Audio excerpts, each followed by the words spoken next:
네, 코로나 바이러스 감염증 19 국내 발생 현황을 말씀드리겠습니다.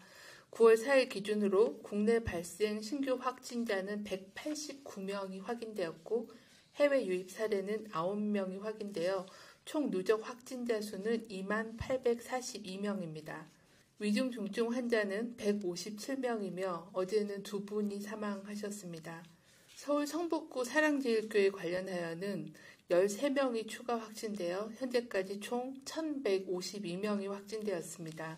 사랑제일교회하고 관련된 추가 전파 장소로는 종교시설이 11개, 요양시설이 4개, 의료기관이 4개 등 총 27개의 장소에서 193명이 발생하였고 접촉자 조사와 관리가 진행 중에 있습니다. 8.15 서울 도심집회와 관련해서는 11명이 추가되어 현재까지 누적 확진자 수는 473명입니다. 서울 송파구 서울 아산병원 관련해서는 환자 3명, 보호자 3명 등 총 6명이 확진이 되어 추가적인 조사와 조치가 진행 중에 있습니다.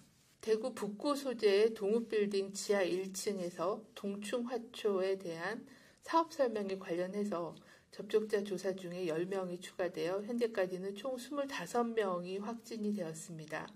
부산 연제구 오피스텔에서 부동산 경매 관련된 모임, 설명회 등을 통해서 현재까지 추가로 8명이 확진되어 누적 확진자는 13명입니다. 격리 중인 환자 현황에 대해서 말씀을 드리겠습니다.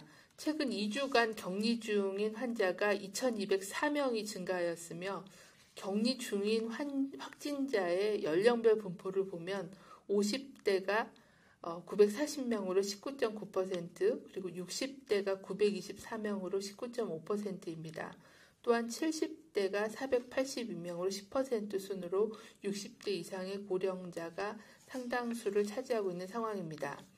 격리 중인 환자 중에 위중 중증 환자는 157명으로 연령별로 보면은 80대 이상이 37명으로 24%, 70대가 67명, 60대가 30명으로 60대 이상에서 많은 비중을 차지하고 있는 상황입니다. 참고로 저희가 위중 환자는 인공호흡기나 에크모 또는 CRRT 같은 그런 중환자에 해당하는 치료를 받는 환자를 얘기하고 중증이라고 하면 산소 마스크 및 고유량 산소요법을 받는 환자를 얘기를 합니다. 이들 위중이나 중증 환자가 모두 다 중환자실에 입원 치료를 받고 있는 건 아닙니다. 그래서 위중 환자의 숫자와 중환자실의 치료 환자 숫자는 좀 다르다라는 그런 부가 설명 말씀을 드립니다. 확진될 경우에 중증으로 이어질 가능성이 높은 고위험군인 고령층이나 기저질환자들은 코로나19 감염 예방을 위해서 고위험 시설 또는 고위험 모임인 방문 판매 업체에 대해서는 행사 또는 소모임 그리고 여러 가지 다단계 업체를 통해서 일어나는 부동산 투자 설명회, 가상화폐 설명회 등 각종 투자 관련 설명회나 건강 관련된 그런 제품 판매하는 그런 설명회에는 참여하지 말아주실 것을 당부를 드립니다. 수도권 지역에서 시행 중이던 강화된 사회적 거리두기 2단계 방역 조치가 9월 13일까지 연장 시행되었습니다. 국민들께서는 코로나19 예방을 위한 방역 조치 준수를 해주실 것을 요청을 드립니다. 수도권 지역에서는 일반 음식점 등을 이용하실 경우 밤 9시부터 다음날 새벽 5시까지 현장 이용이 금지되므로 포장과 배달을 활용해 주시길 바랍니다. 프랜차이즈형 커피, 음료 전문점뿐만이 아니라 추가로 프랜차이즈형 제과 제빵점, 아이스크림점의 경우에도 영업시간과 관계없이 매장 내에서의 취식이 금지되므로 포장과 배달을 활용해 주실 것을 요청을 드립니다. 다시 주말입니다.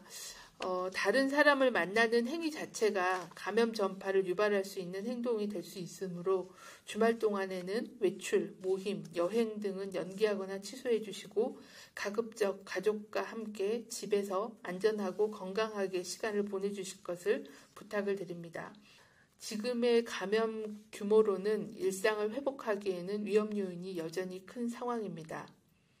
현재 유행을 확실하게 통제하지 않으면 높은 전파력 때문에 언제든지 기하급수적인 급증이 가능할 수 있어 사회적 거리두기와 추적 조사로 지역 감염의 연결고리를 확실히 차단하는 게 필요합니다. 이번 주말에도 긴장감을 가지고 코로나 극복 방역 실천에 참여해 주시기를 요청을 드립니다. 방역당국과 지자체도 모든 역량을 총동원해서 방역수칙 점검과 환자 수칙에 적극 나서서 전파를 차단하도록 최대의 노력을 다하겠습니다.